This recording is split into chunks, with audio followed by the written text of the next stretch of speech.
Scorpio!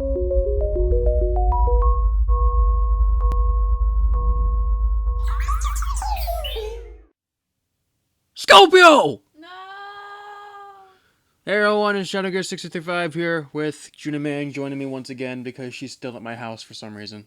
Yeah, you haven't kicked me out yet. Not yet. So this is the last of the Bionicle Skeleton War!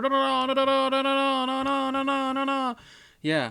And we're starting with everyone's least favorite, at least from the mass majority from what I've seen, is Scorpio. Yeah, here he is.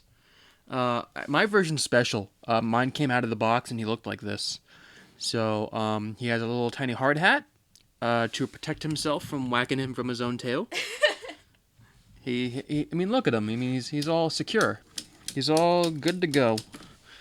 This is, I lied to you. I lied to you. This is, actually, Pahatu's mask. Ah. So yeah, here's Skull Scorpio, and Juna gave me a little bit of a sneer when I said this out loud, but I kind of like him. I think he's alright. There are obvious flaws with him. I think the biggest one being is that his legs don't move at all. These are just static. And I can say why they are, because it makes the gimmick work a little bit better, because if you're trying to hold this guy down and use this gimmick, then the legs will start unfolding and start going flat, and it wouldn't really work all that well. But yeah, I can see why it sucks. I thought these pieces were in black. Turns out they're in gunmetal. That's a complete trash. Complete trash. So yeah, I don't know. That's my major complaint with them. Stuff I like with them. I found these pincers to be annoying for the longest time in pictures. At this point now, I kind of just don't mind them. If I tell myself that his arms are basically just this whole thing with the silver spike, and these orange bits are just like little tiny mandibles that pushes stuff into the spike, as opposed to it being a three-fingered claw type thing, that works better for me. I like that a little bit more. So if I just go like this and give him little claw arms, yeah, there we go. Scorpio! Scorpio! Yeah, also these, as far as I'm aware, these pieces in Trans Neon Green are also very new. These are a different recolor. So there's that. His mask is the same as Skull Basher. It's the same cow skull looking thing, which I had high hopes that this mask would be a little more stable. I would say no. I would say like this mask is just as weak as the one on Basher.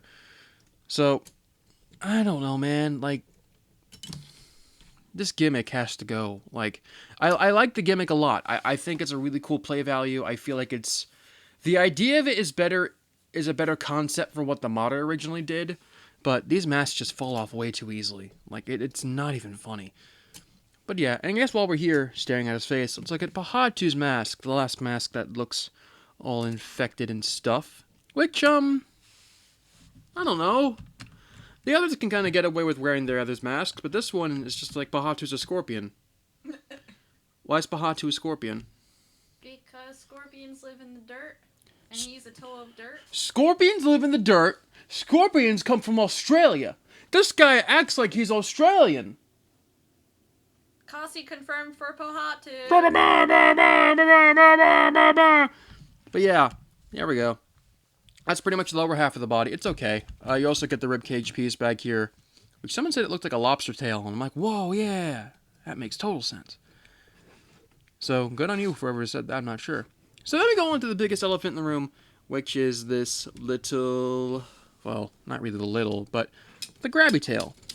Now, the posability for the grabby tail is that it can it can bend here at the base, bend here in the midsection, and then from here it just goes like this.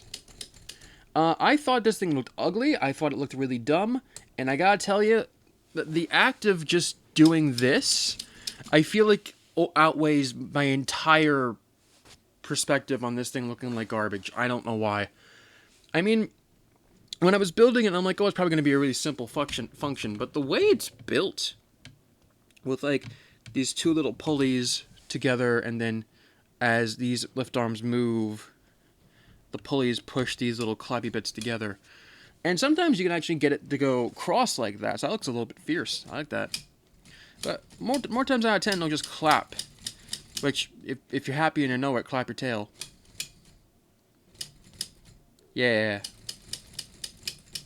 Oh, he's really happy. I'm just having fun doing this. Like, I think it's a really fun play feature. Obviously, yes. If not him, then most of the majority of the Skull villains were built around their gimmick of being able to, you know, like this guy has his tail, Basher has his torso, Slicer has his arms. Warrior's just kind of a generic guy. And I guess Grinder and Colta is a bit of a generic guy as well. But a majority of the Skull villains are built around gimmicks. And I don't know if I like this one more or Basher's. I think Basher's is the most effective as a toy. I think this is just fun to do. So, yeah. Overall, yeah, I think it's going to be a really short review because there's really not much to say about this guy. I think, as a wrap-up, I think the Skull villains as a whole, I think are a lot better than I ever expected. I think they're gimmicky. There are some hollow bits to them, but... And I do think some of them lack a little bit of character from in comparison to the Toa. But I think they're still pretty fun sets. I think it's cool that they're all different. I'm happy they're not all clone sets.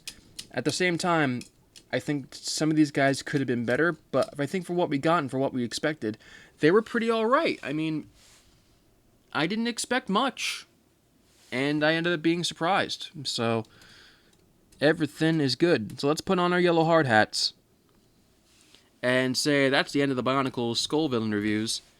All of them together. So yeah.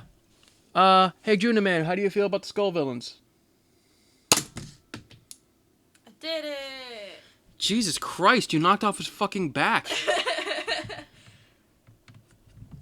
To think that didn't blow up Vanity, but it blew this guy's back off.